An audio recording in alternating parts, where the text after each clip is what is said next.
And God said, let there be a firmament to divide the waters, and that there be waters above and waters below. And so he divided the waters and created a firmament, and he saw that it was good. And it was morning and evening on the second day. The firmament, the firmament, the firmament, the firmament. What is the firmament? That is a really good question. But we'll see in a bit, it's a really bad question too.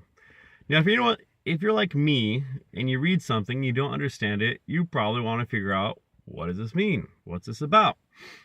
And if you're like me too, on this age in which we live, if you don't know something, you probably go to the internet. You go to Google and you say, hey, what is this? So here we go. If you go to Firmament, you go to Google, you're going to find lots and lots and lots and lots of opinions on this. And the reason is because a lot of people don't get it. And I don't get it. I'll be honest with you. I don't get it either. So let's look at some opinions, what people talk about this. There's lots of different concepts about what this firmament is. And I believe the more you look at it, this is going to become more of a question of what are you most comfortable with? What do you want to believe? Not so much what do you think it is. So, for example, let's look at a few different types of people and what they're going to come to in terms of conclusions about the firmament. Let's start out with the literalist. If the Bible says it, it's true. God says he put a firmament there, it's there. I don't care what anyone else tells me. NASA's been lying to me before. They've been telling me about this global warming. It ain't true. No. If there's a firmament, there's a firmament. The liberal. This is not a literal story. God is telling us about ourselves, about the human condition. And we know that there's a firmament in each of us. And we must respect the firmament in each of us. It doesn't matter our age, our race, our religion, our gender, our orientation, or where we come from. Respect the firmament. The atheist. See, this is why the Bible's false. This is why religion's bad. Religion is the opiate for the masses. We've got to undo it. This isn't logical. This doesn't make sense. We can't make sense out of this. People need to stop believing this. Obviously, this is fake. This is an old story, and it doesn't make sense with what we know about the universe today. The creationist. No, this does make sense. If you look at the science, this makes sense absolutely. The firmament isn't necessarily just heaven. He's just saying he's creating an expanse above the waters. Now, that expanse is what's holding up waters, and we see that come down in the flood. But you can also look at it another way.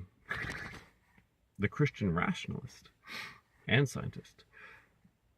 Okay, so the waters are actually what made the world have water, what brought water to the earth. So that was created by the comets.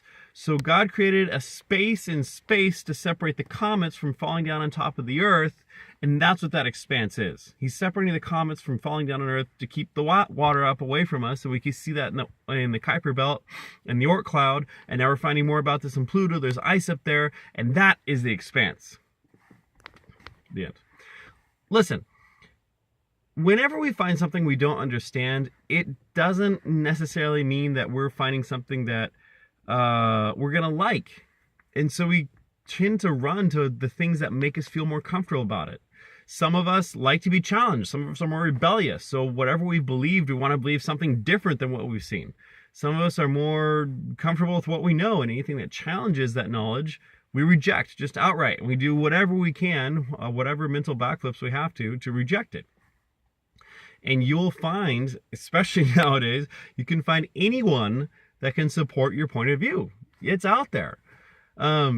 So when we read the Bible, we're going to see that God does things that we don't understand. And that's good. That's how it should be. If God is really God, he's going to be more than what we can understand. He's going to do things that blow us away completely. So if we try to understand God completely, well, then he's not a real God. He's just something we can understand. That's not what God is. That's not who God is. He's beyond our understanding. But what tends to happen is that these passages become a mirror. We begin to see what we like. We begin to see what we want to hear. We begin to see what it is that bothers us, what it is that we like. And these passages just show us really what we're bringing to the passage, not what God's trying to say in it. So I think the position we need to take every time we get to something we don't understand is we need to, instead of running to Google first, we need to ask God, first of all, what is this? Why is this here? Why have you put this here? And even before that, maybe we should ask, is this even important for me? Is it important that I understand this? It may or may not be. I don't have to understand everything, and yet God can still speak to me. So if we get to this passage and we say, God, is this important for me to understand? If he says yes, then guess what? He's going to tell us what it means. And if he doesn't, then maybe we're not ready for it at that time. But until then, I don't think we have to kill ourselves to create some sort of explanation that does all these backflips to try to make it work in what our little finite minds can understand. God is God. Logic serves him. He doesn't serve logic. Let's be clear on that. We live in a society, especially here in North America, in the United States, it's very modern. And even though it's going to postmodernism, logic is pretty clear. And we like things to be logical. If they're not logical, it's kind of bothers us a little bit. Now we're getting to a more postmodern state where we're okay with these things that don't quite make sense and these contradictions. You can see ad campaigns, love, hate. Oh, that's a contradiction logically. But people are beginning to understand, yeah, I can love and hate at the same time. Even psychologically, you can see where that comes from. But we still like logic. We still want things to make sense. And this is something that simply just doesn't make sense to us. If we're logical, we think, well, hey, separating waters, putting waters up, waters below. What is this firmament? Some people say, oh, it's this solid thing that was holding up the waters, and the ancients would look up and see the sky was blue because they thought there was water up there, and so this was the thing that held it back.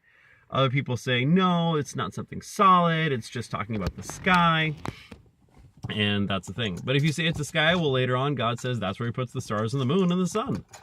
So if that's just the sky, and that's where the birds fly in, then what's this water above the sun and the moon and the stars that go to the end of the galaxy as far as we understand it, right? We're bringing in our understanding of the universe into this passage. I don't know. I don't have an answer for you. And I don't really think it's important. I think the most important thing we can get out of this is some things we're going to understand easily and some things not. But it's not about us to use our own understanding to understand what God is doing. We need to give him the benefit of the doubt. Oh, and there's other people that say, we just don't understand it, so just shut up and don't ask questions. I don't agree with that either. I think God is a God that wants to relate with us. And if we don't understand things, we need to go to him first and be like, hey, I don't get it. What's this about? Relate to him. And if it bothers you, let it bother you. But don't give up. If there's something, we grow up as kids and our parents do things that we don't understand because sometimes we're too young to get it. We don't understand it. Sometimes it makes sense. Sometimes it doesn't. But we need to give them the benefit of the doubt that they are our parents. They love us. They care about us. And we just need to trust at some point. Now, that doesn't mean don't ask questions. Ask questions. Absolutely. God is a God who says, ask and you shall receive. So if you don't get it, ask him. So where are we at with this? God created this firmament. He created what some people call an expanse, the sky. And it's interesting, even in Spanish, we talk about cielos. That refers both to the atmosphere and to space. There's more than just that. That word can encompass both things. So maybe we're talking about space and the atmosphere here. I don't know. But what I can do is I can ask God. And so I've been asking him and I haven't heard anything specific yet. But I'd be curious. Ask, what does he say? I think the biggest thing here is to not run first to our own understanding, our own ways of looking at things, but let's ask God first. How do we understand this? So my application for this week is when I run into something I'm reading and I don't understand, I'm going to ask God first. I'm not going to go to Google. I'm like, hey, what do you want me to do with this? I'll even try my work right now. Heck, well, there's a program I'm learning. I don't know it. I might ask God to see, hey, can you show me this program? We'll see. But we'll see how it goes. So tell me how your applications went. Put it down below. Tell me what you understand of this passage. Let's do it with peace and with understanding and with grace with all of us. This is not a case to sit out and debate, because I can tell you one thing. The story that God tells us about how he made the world, he didn't do it with the intention that we'd all sit down and start cussing each other out and get mad at each other and be divided over it. That was not the point of this whatsoever. the point of it is that we understand that God created the world, that we trust that he made the world. And I think he has some other things to show to us too, but we'll get to that later. But let's go to God first.